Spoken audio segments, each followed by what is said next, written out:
All right, game two of Seto versus Tezuka. Have we seen a hand change? We have. From both players. I did not expect that. Now, interestingly, Tezuka moved off using A's, and I had thought the A was really good for him. And as the game worked out, it didn't work so well, but I think A's must be correct. It seems just there's no coverage of it, and same wall is a real thing, right? Like, it feels I disagree with these hand choices. I think same wall is too valuable a thing to give up, and the fact that they cannot have coverage of your A's. And you might say, okay, but you can have a more balanced card, right? You can have one of these 9873s instead of like an A952 or an A961 or an A944. I guess A944 is banned. A943. But let's compare to an A943, right? Yeah, that seven's doing more than the four. But how much more is it doing, right? How much more is it flipping? If we look at Seto's hand, it's flipping the two fives, but the four would not flip. True. Real value. But that A and that 9 seem like such a big jump, right? Pretend the 7398 is a 439A, say. First of all, the 9 might take stuff now that it wouldn't have before. Probably not, but I guess the 8 is always going to give plus walls where the A would have given same walls. But instead of that 8 not beating other 8s and 9s, it would, beat them. And it would also be safe to everything. And this won't be safe to everything. So, I don't know. I would run 10s on this rule set. I think it's interesting they moved away from that. Seto rejigged a little. We still see a 6-7-5-4 in both hands. We still see an 8-7-6-4. I like in general that they are doing rotational stuff. Like Tezuka is using what's a sort of similar hand but with different cards. I think that correctly identified his cards did not line up well in the previous game, and he's going to try out different ones. Seto, now this rule set again, because of the no double number thing, there was not so much choice between power and dynamism as there might usually be, right? All cards are going to have to be on the more dynamic end because you just can't run the biggest corners available. But we can still see the clues. Not running an A when an A is possible, and also on that new level 3, right? Not even choosing to have a 7 on it. Last time he went for a 7-5 corner. Seto has gone twice for Tezuka has gone twice for 7-6 corners. I think this one probably he had this hand prepared, but if he didn't, this 2-6-7-1 might be slightly inspired by Seto's last game, right? 4-1-7-6 is a more powerful card, but 2-6-7-1 has that 7-6 corner, and it also is a really weak corner to put in the other side that every card in the hand can double capture, which 4-1-7-6 does not offer as comfortably. Seto has picked up 4-3-5-6. I'm very curious whether he's going to go a corner in the center. Seto likes center starters, yep, more than most top players do. This is not, really that much of a synergy play. There's some. 8-7-3-9 has a sneaky +9 and 8. 4-6-8-7 might be able to play off that 6 nicely. 6-7-5-4 can play off the 6 a little bit too. There's random stuff it can pick up. But mostly I think this is just a stick my weakest card in the center and let's see what you do. For moves where the hand isn't specifically built to justify them, I do prefer weak corners to this type of move. But one advantage that center starters have over weak corners is they don't leave you unbalanced directionally, right? If we look at Seto's hand, he has, a card for 1, 1-9-8-7, card for 9, 8-7-3-9, card for 3, 4-6-8-7, and a card for 7, 6-7-5-4. So by playing this move in 5, he both keeps himself, anywhere he puts this card, he would keep himself with kind of generally balanced directionality. But with this specific move, with getting rid of this card, with this move in 5, he also does not direct the game at all. So his hand will be ready to meet what comes. And one disadvantage of the weak corner starter, if you're kind of leaving yourself with 4 corner cards, is one of those corner cards isn't going to be so happy. Right? One of those corner cards won't face the action well.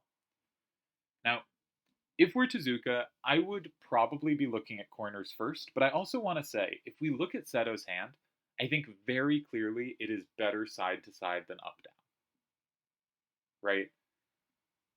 The two higher level cards are both much more side focused than up down. And the two lower level cards actually have either higher or the same total going side to side as they do up down. And the way the plus walls work, basically every card but 6, 7, 5, 4 in the pluses would rather be going, I think, side to side than up down. So, with that in mind, there is a serious argument for going in 2 or an 8, right? And saying this is going to be an up down game. And if you do that, you don't necessarily have to put something out that is that much of a challenge to your opponent. And you might not be able to, so that's good because, that seems hard to do here. But you do want to say there is real benefit to saying this is an up down game, and your hand would much rather it wasn't.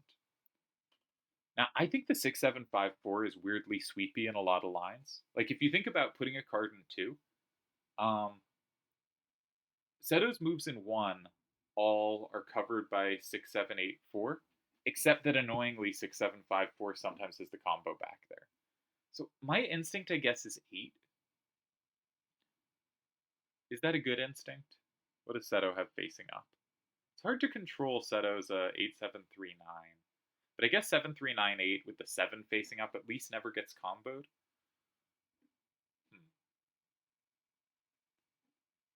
So 2 or 8 are possible. And then there's the option of playing a corner, hopefully that gives you better combo play than it gives Seto. And are there ways to do that? Well, I haven't really checked yet, so may as well check now.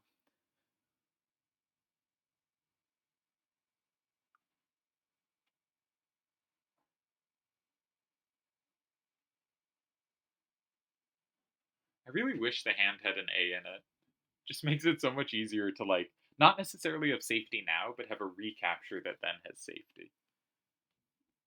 Because if you look at Seto's hand and you think like what 8s or 9s are hard for him to take, basically like a 9 up in 6 or 9, specifically 9, I guess. Sorry, in 6, 9 isn't actually safe. So you can't really put out stuff that he can't take. So next is kind of put out something where his only ways of taking are combo susceptible. And that draws me, though it doesn't quite have it. Because Seto has these 7s and this 9 to the right. 6, 4, 5, 7 can cover both of those. It can cover the 7s, and if the 6, 7 lines up, it covers the 9s. So I'm trying to attack that redundancy. But I don't see a great way to do so. My instinct is 2, 6, 7, 1, and 2. And again, this is a move that like doesn't seem to me like it should be that threatening, but I'm not finding any responses I like. I think Seto is just remarkably good at leaving positions uncomfortable. So I would say I want this to be an up-down game. I think my 7, 3, 9, 8, my 6, 7, 8, 4 are happy for that to happen, and my 8, 9, 6, 2 isn't too upset about it, nor is my 6, 4, 5, 7. And a lot of Seto's hand doesn't want to see that. I need 6, 4, 5, 7 in my hand to cover things like 8s down and 7s to the right. That's actually a fantastic card in my hand. I'm assuming my higher level cards are going to play well. And 6, 7, 8, 4 also covers some 8s down. So I think 2, 6, 7, 1, and 2 is my instinct. But it's another of those positions. This I talked about this last time of like, yeah, I'm sure most moves are a lot of moves, like a fair number of moves here tie, right? There's a whole bunch of options that are fine. But nothing appeals. And a position where nothing appeals is the hardest type of position. Now, for you, maybe a bunch of things do appeal. I think nothing appealing is often a sign that your range of moves you understand is a little narrow, right? The more move types we understand, the less likely we are to fall into a position where nothing appeals. I think 2, 6, 7, 1, and 2 is fairly appealing. Um, I think going for that kind of up-down game has a real case for it. Okay, I missed that 8's down can't be taken by Seto. Okay, so I missed this corner setup as a potential way to play it. There is now a serious threat to go in 2, and Seto doesn't have 6. Yeah, this was the kind of corner I was looking for. I totally missed the possibility of this one. I thought wrong.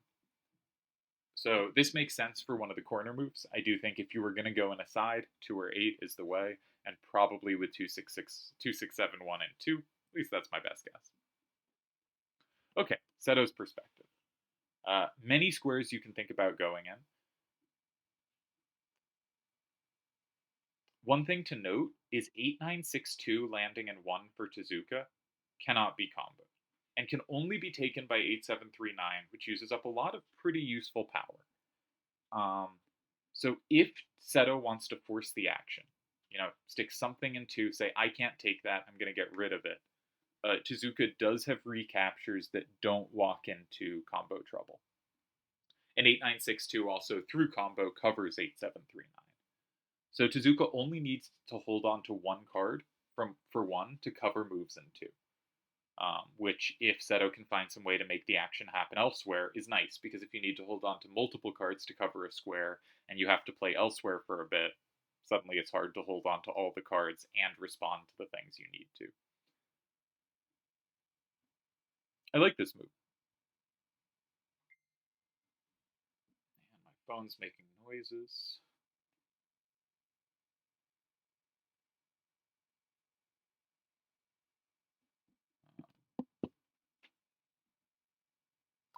Yeah. So, okay, I think this is a good move. Incidentally, this is the kind of move I was looking for. Like, this is the move I wanted Tezuka to make in a corner. I just missed it. Because I didn't see a way to create difficulties in the corner, but Tezuka finds a way.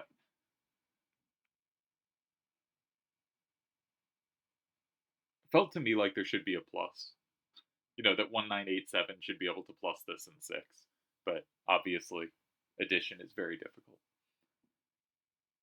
So a standard thing for Seto to do is go in like 7. I think a lot of players do that kind of automatically if they have something to put in 7. But A, I don't think there's anything to put there. And B, there's a real threat. Tezuka goes in 2, and you kind of want to be reacting to that threat in 2. So if you're going to play one of the distant squares, as people often do, of 4, 7, or 8, I think 4 is the most appealing. Because 4 says, you can't go 2 because I get 1, right? So if you're going to go in one of those squares, I would go in 4. There's also a case for going in 2 immediately, and some players like to go in squares like 9, though I'm not actually sure if there was anything to do there. What card has been picked up? It's 6-7-5-4. So that could be headed for 4. Probably not headed for 9. It's a pretty valuable card to hold on to just because it's your best capture if Tezuka ever plays 6-4-5-7 and 2, right? You don't. I guess you can play 1987 and 1. I was thinking that gets comboed, but 6-7-8-4 is out of Tezuka's hand. So okay, you do have coverage of 2. You have a nice card to put in 1. But it means you don't want to put 6-7-5-4 in a square like 7, because then suddenly you don't have a good card to put in 1, because Siren will suddenly kill you in 4. So I think this is most likely to land in 4. When 1987 is your card for controlling the top. He goes 9.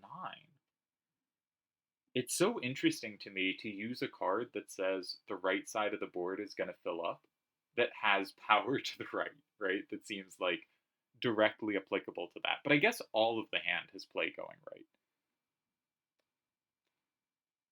So maybe that's just A-okay. Huh. So a few things to note. One is, this did not set up 6. Not a threat in 6. So Tezuka does not have to block 6 himself.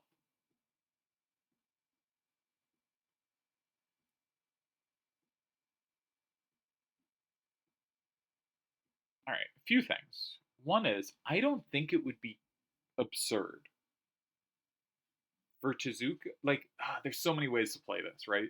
You can block six. Blocking six is fine and good, right? I think blocking six should be fine. You want to be careful about whether you're weak to five or not, right? But you can block six here. You can also play in two, though I don't think there's an amazing card to put into.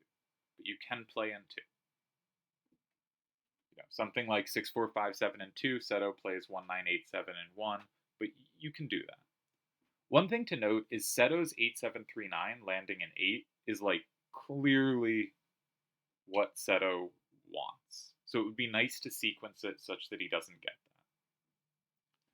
that. I'm also kind of weirdly drawn. This is an odd move for me. But to something like 2, 6, 7, 1, and 1, I just think, given that 6 is not a great square for Seto, it might be that you can set it up such that you get a kind of X where Seto's cards just don't clean up that well, where each of his cards is kind of good for one square, but not good for any more than that. And if you just take those one squares away, you're in good shape.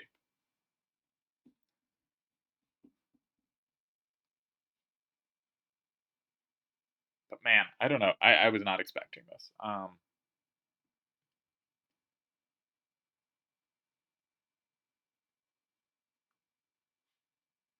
All right, so if you're Tezuka, you probably start calculating six, like you start in six and then you work to other squares. I think Seto wants to meet six and eight. I think he sees 8, 7, 3, 9 as just fantastic in eight, and that's the square he's going for.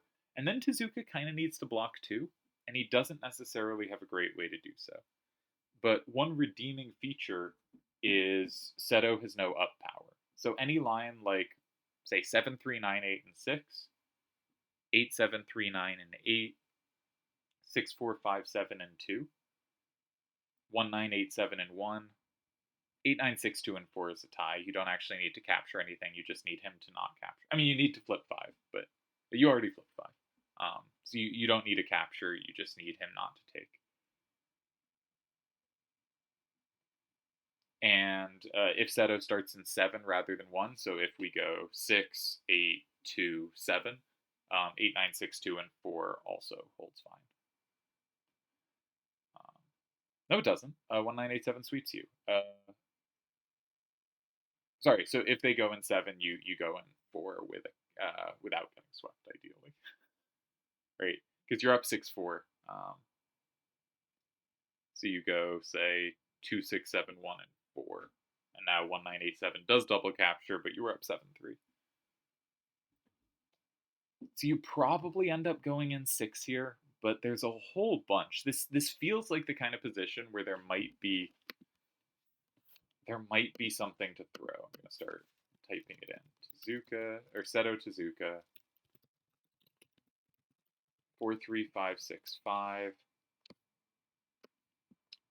6, 7, 8, 4, 3, 6, 7, 5, 4, 9.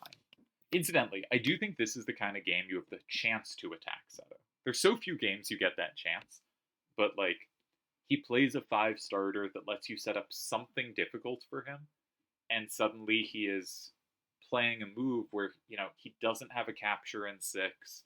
It's kind of structurally gives away a free square. It's just like you start to have little hopes of something. I'm not seeing something that looks like actual pressure. So again, Seto might be so good this can all happen and he can still have the advantage out of the position. But this is the kind of position you start like you're hoping there's something here, right? It would be really nice if you're Tezuka, and of course I'm rooting for my Avalanche guy. Um, this is the kind of spot maybe you have something.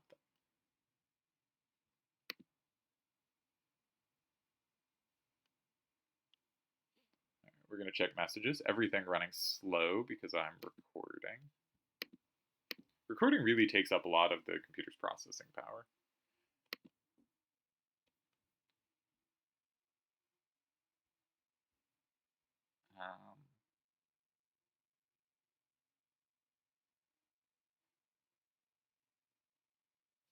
All right. Seems like the Turds Delhi contingent preferred 2, 6, 7, 1, and 3. Which makes some sense. Like 6, 7, 8, 4 is a very powerful card. I missed this of controlling the 7s and 9s to the left.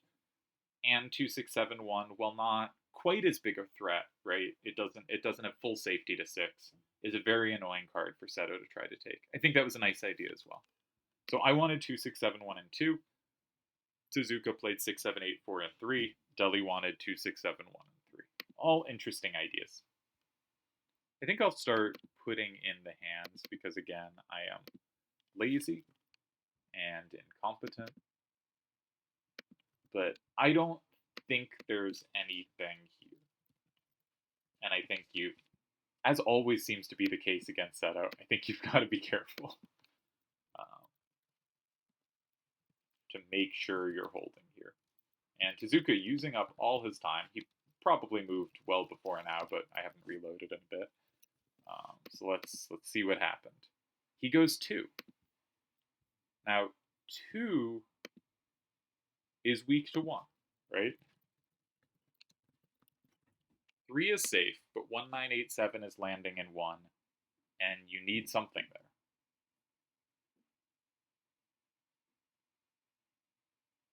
So what's the plan? Seto goes 1, 9, 8, 7, and 1. Are you just blocking 6? Say 7, 3, 9, 8, and 6. The score is currently 5, 5. And like if 8, 7, 3, 9, and 8, you can play 8, 9, 6, 2, and 4, and you tie because Gigas has no ups. And if 4, 6, 8, 7 in 4, you can play 8, 9, 6, 2, and 8, and it's a double capture, and you're fine. All right, this is probably holding. This is probably holding, but I do. Yeah, I thought the lines in 6 looked likely to be safer, but if this holds, then it's fine, right? My priority of kind of 6 looks a little safer than 2. Oh no, he went in 2. If 2 holds, it's fine, right? If it doesn't hold, it's not fine. Not a good general principle, because earlier in the game, if something holds but puts you under immense pressure, it's much worse than something that, holds but comfortably holds. So, starting to put it in the solver out of laziness. It looks like 6, 7, 8, 4, and 3 was not a very high pressure move. I thought it applied some. What about Delhi's move? 2, 6, 7, 1, and 3.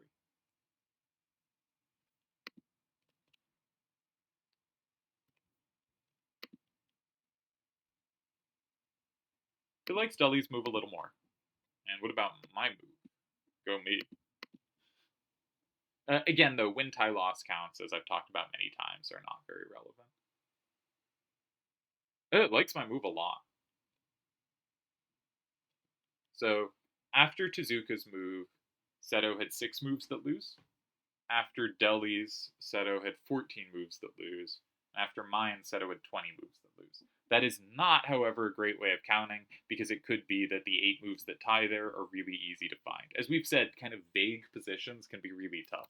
But, maybe an indicator that 2 was a good option. Alright, he goes 3. And Seto goes 9. And it thinks the game's pretty balanced after 9. There's a lot of ways to tie. You just gotta be careful and find one. After the move in 2, there's only one way for Seto to tie, but it is this response in 1, which is the move that, gets played. And now,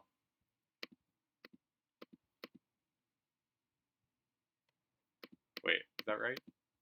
Yeah, there was one tie, but now there is one tie in reverse. So we gotta be very careful. I'm not gonna look at what it is. We'll try to figure it out, but we gotta be very careful. My instinct is it has to be 7, 3, 9, 8, and 6. Because if we play something like 2, 6, 7, 1, and 6, we're vulnerable to combos. We don't want to be vulnerable to combos through 5, and we need 8, 9, 6, 2 for the endgame. So I think 7, 3, 9, 8, 6, we go up 6, 4, right? If 8, 7, 3, 9, and 8, Seto goes up 6, 4, but it only flips those 2, and 8, 9, 6, 2, and 4 ties. If 4, 6, 8, 7 in 8, that flips back 1 card. it is 5-5. And 8-9-6-2 in 7 wins, because it combos through 8. Okay?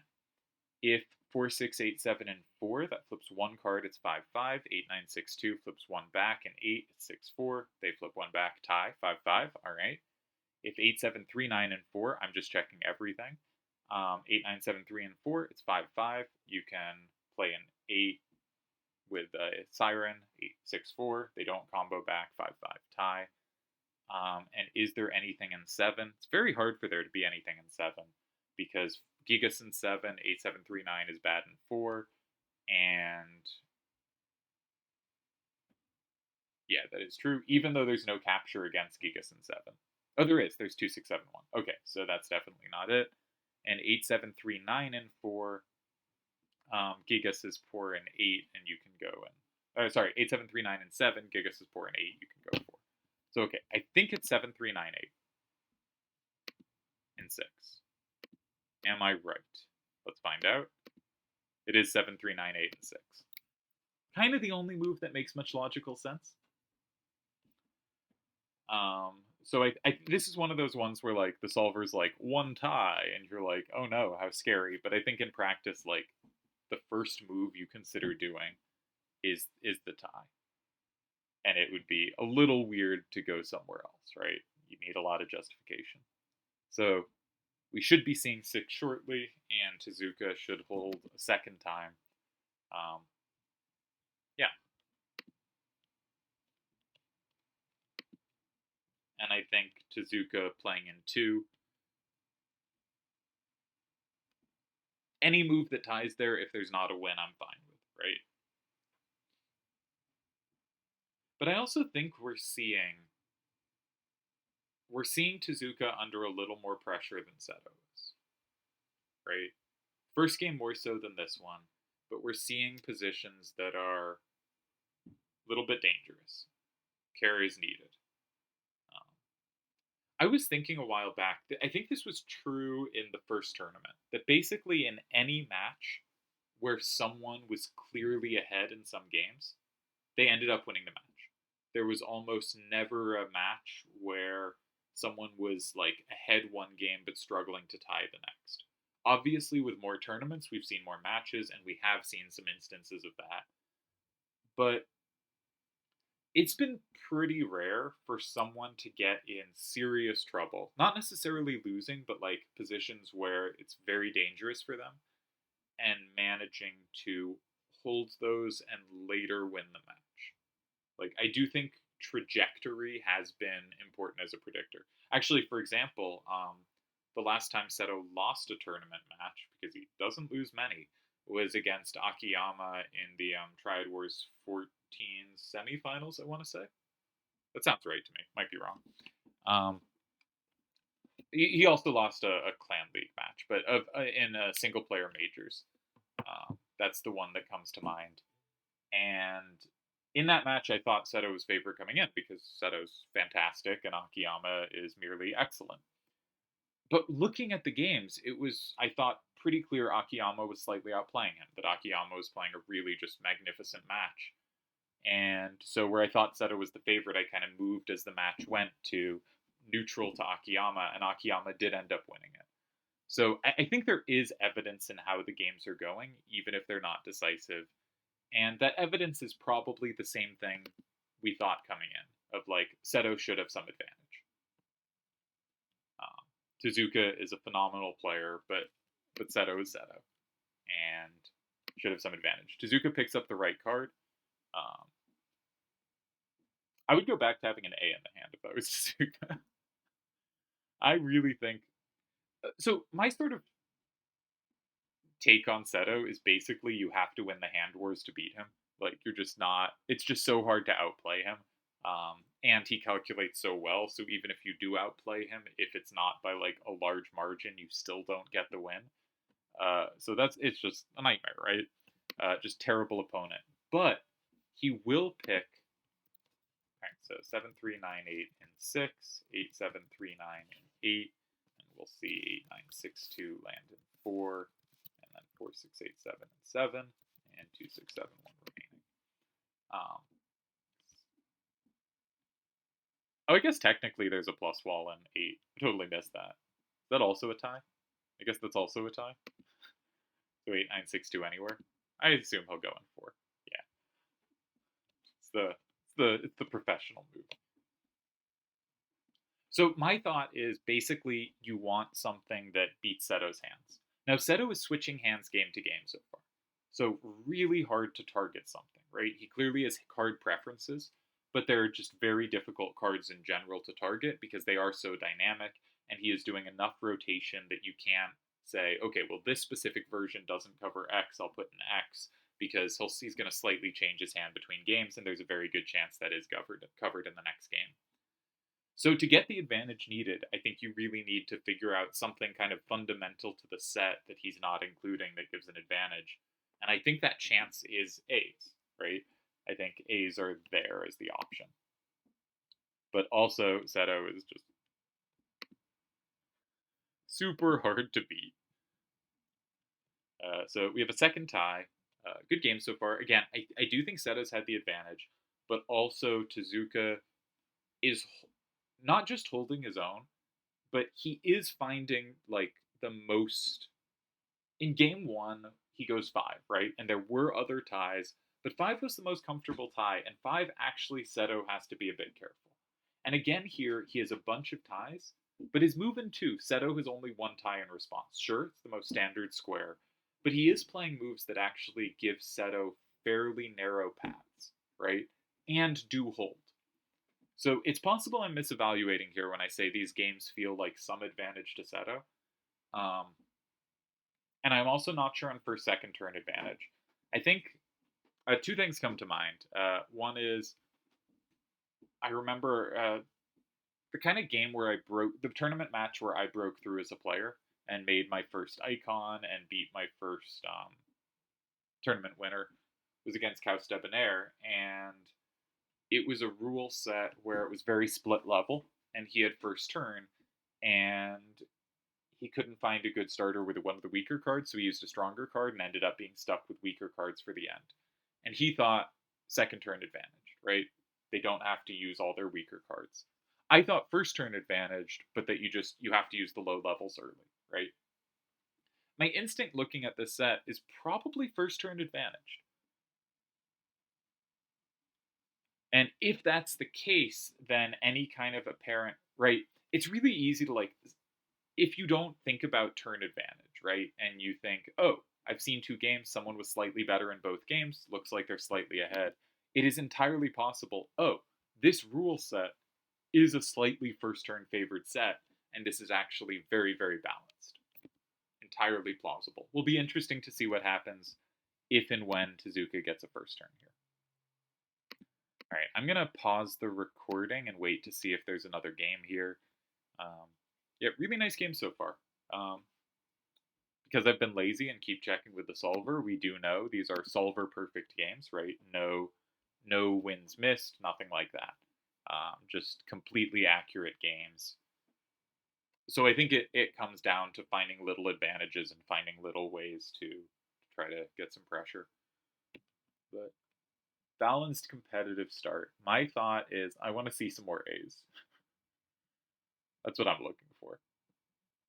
I might be wrong, but it's how could they not be good on this set? I understand tri power really valuable, but like same wall, like Piggy describes same as this beautiful thing where you can't be comboed back, right? And same wall has some of that power, usually just on 1 card, not on 2, but it has some of the kind of the general avoid combo danger of a same, and also tens just can't be taken. They can't be taken naturally, and they're not trivial to set up against. Now, we did see in game 1 there were a few ways Seto found to set up against a 10, but I would be switching into using A's, and for whatever that's worth. It seems like too much power to let go. So that's my only. Other than that, I think the hands are good and the play is really good. And I think it's remarkable how much danger there is after Seto makes innocuous looking moves, right? Like, Seto plays this weak corner starter with his lowest level card, and instantly it's kind of tricky to figure out Tezuka's position. And in the second game, Seto chucks his low level card in 5, and it was hard to find a clean idea. You know, Deli, Tezuka, and we all came up with different ideas, and I think they were all pretty reasonable ideas. So there were reasonable ideas out there, but it was not comfortable to come up with, right? And then after Tezuka goes in 3, he goes in 9, not even setting up 6. And suddenly it's dangerous again, right? Suddenly it's all clunky and uncomfortable, and all the squares are right for him.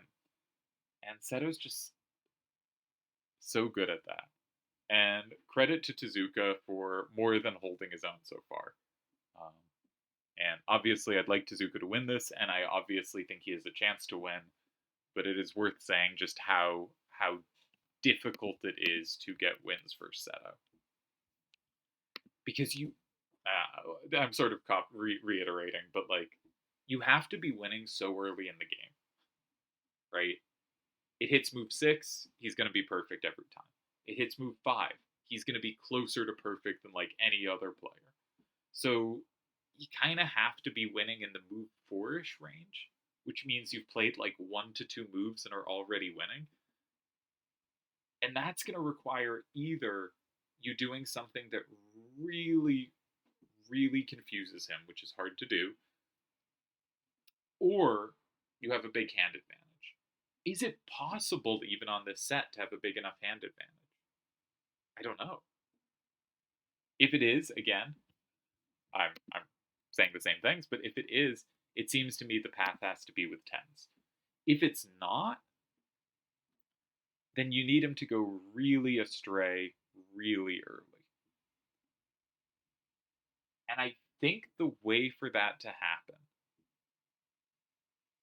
is an early move in 5 from Seto.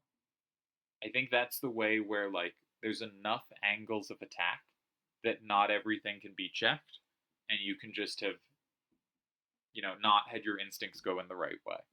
So any game Seto goes in 5, either on his first move or in response to Tezuka's starter, are going to be the games I most seriously think Tezuka has a chance to win. Or Midas, when the Midas match happens. Those are the ones where I'll maybe start getting, not optimistic, but like, here's our shot. That's my instinct so far. And maybe this video will be over, maybe it will be back with another game shortly. For you, in no time at all.